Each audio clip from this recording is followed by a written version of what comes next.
Hello प्यारे बच्चों, आज की ऑनलाइन क्लास में आप सभी का स्वागत है। आज हम कक्षा 8वीं की गणित कार्य पुस्तिका प्रखर का वर्कशीट नंबर 59 हल करने वाले हैं। इस कार्यपत्रक के अलावा बाकी के जो कार्यपत्रक है उनको भी हमने हल कर लिया है। तो आप अगर उनका कोई भी वीडियो देखना चाहते हैं किसी भी कार्यपत्रक से रिलेटेड, तो आपको इस वीडियो के डिस्क्रिप्शन में ऊपर आई बटन पर और प्ले लिस्ट सेक्शन तीनों में ही सभी लिंक मिल जाएंगे। आप कोई भी वीडियो प्ले कर सकते हैं। आइए स्टार्ट कर लेते हैं। कार्यपत्रक संख्या 59 जिसका कठिनाई स्तर है सरल और दक्षता है कोण की समझ विकसित कर पाना। वैसे कोण के बारे में आप परिचित होंगे, लेकिन फिर भी इस कार्यपत्रक को हम देख लेते हैं क्या कुछ इस कार्यपत्रक में दिया हुआ है। घड़ी की सुइयों को देखकर उनके मध्य बनने वाले कोण का प्रकार, जैसे न्यून कोण, समकोण, अधिक कोण, सरल कोण लिखिए। कोणों का प्रकार हमने लिखना है। तो पहली बात आप यहाँ पर एक नोट करें, न्यून कोण किसे कहते हैं? जो 90 डिग्री से छोटा होता है। समकोण वह कोण जिसकी माप पूरी की पूरी 90 डिग्री होती है, ना 90 डिग्री से अधिक ना 90 डिग्री से कम। और अधिक कोण ऐसा कोण जिसका मान 90 डिग्री से अधिक और कितने डिग्री से कम होता है? 180 डिग्री से कम। और सरल कोण किसे कहते हैं? जिसका मान 180 डिग्री होता है पूरा, उसे हम सरल कोण कहते हैं। तो एक एक करके सभी प्रश्नों को देखते हैं। पहला प्रश्न, अब घड़ी की सुइयों के ऊपर ये डिपेंड कर रहा है, तो याद रखना घड़ी की सुइयां जो होती है ना, उनके बीच में अगर आपने अंतराल देखना है, जैसे ये एक अंतराल है, इस एक अंतराल में 30 डिग्री का कोण बनता है, तो हमें अंतरालों के आधार पर हम कोण बना सकते हैं, पता लगा सकते हैं कितने डिग्री का कोण बनेगा। देखो ये दोनों सुइयां हैं, कोण यहां बन रहा है, तो इन दोनों के बीच में अंतराल कितने? देखो अगर मैं यहां से स्टार्ट करूं, ये हो गया 30, ये हो गया 60 और ये हो गया 90। 30 का पहाड़ा पढ़ लिया मैंने, यहां से स्टार्ट किया 30, 60, 90। 90 डिग्री का कोण बन रहा है, तो 90 डिग्री के कोण को क्या बोलेंगे? समकोण। तो यहां लिख देंगे समकोण। ये कौन सा कोण होगा? समकोण होगा। ठीक है, आगे है ये वाला क्वेश्चन। इसमें देखो ये दोनों सुइयों के बीच में ये कोण बना हुआ है, तो यहां से यहां तक आने में हमें केवल 30 डिग्री चलना पड़ा, यहां से यहां तक 30 डिग्री। और 30 डिग्री के कोण को बोलते हैं न्यून कोण, तो ये कोण लिखा जाएगा न्यून कोण।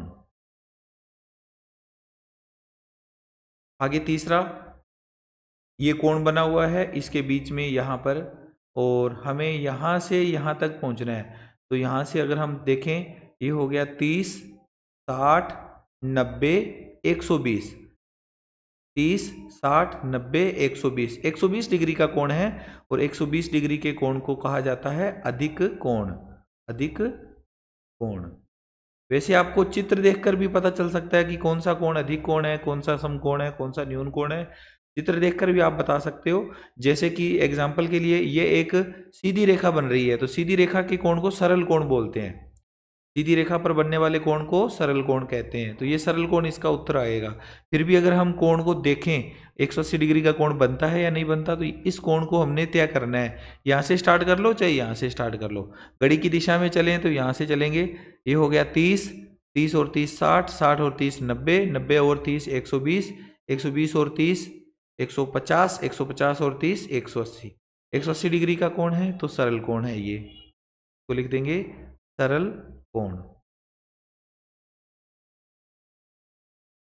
अगला कोण पता ही लग रहा है 90 डिग्री से छोटा है। अगर ये यहां होता तो 90 डिग्री होता। 90 डिग्री से छोटा कोण है न्यून कोण है। वैसे देखा जाए तो ये 30 और 30 60 डिग्री का कोण है, तो 60 डिग्री के कोण को न्यून कोण कहा जाता है। न्यून कोण इसका उत्तर आएगा। इसमें यहां से स्टार्ट करके यहां पहुंचना है, तो 30, 60, 90, 120, 150। 150 डिग्री के कोण को अधिक कोण कहा जाएगा, तो लिख देंगे अधिक कोण। चलिए आगे है सवाल नंबर इसका अगला, जिसमें इस तरह से बना हुआ है। एक सुई तो 12 पे है, दूसरी सुई 6 पर है, तो पूरी एक सीधी रेखा बनेगी। सीधी रेखा के कोण को क्या बोलते हैं? सरल कोण। तो आप डायरेक्ट देख लो, चाहे आप इसमें अंतर निकाल के भी देख सकते हो, कोण को ज्ञात करके भी देख सकते हो। सरल कोण हो जाएगा ये, सरल कोण। और इसमें 180 डिग्री से ये कम है, लेकिन 90 डिग्री से अधिक है। तो एक यानी 30, 60, 90, 120, 150। 150 डिग्री के कोण को अधिक कोण कहा जाएगा। अधिक कोण। आगे है ये वाला डायग्राम, देखो इसमें कितने डिग्री का कोण बन रहा है। तो यहाँ से स्टार्ट करो, ये हो गया 30, ये हो गया 60, यहाँ तक आने में 90। 30, 30 और 30 60 और 30 90, 90 डिग्री का कोण है तो इसको समकोण कहा जाएगा, समकोण। तो ये कार्यपत्रक यहाँ पर कंप्लीट होता है। मुझे पूरी आशा है आपने सारे सवालों को कोण से संबंधित अच्छे से समझा है। वीडियो अच्छी लगी है तो आप इसे लाइक कर सकते हैं, दोस्तों के साथ शेयर कर सकते हैं। मिलते हैं अगले वीडियो में। Take care, bye bye.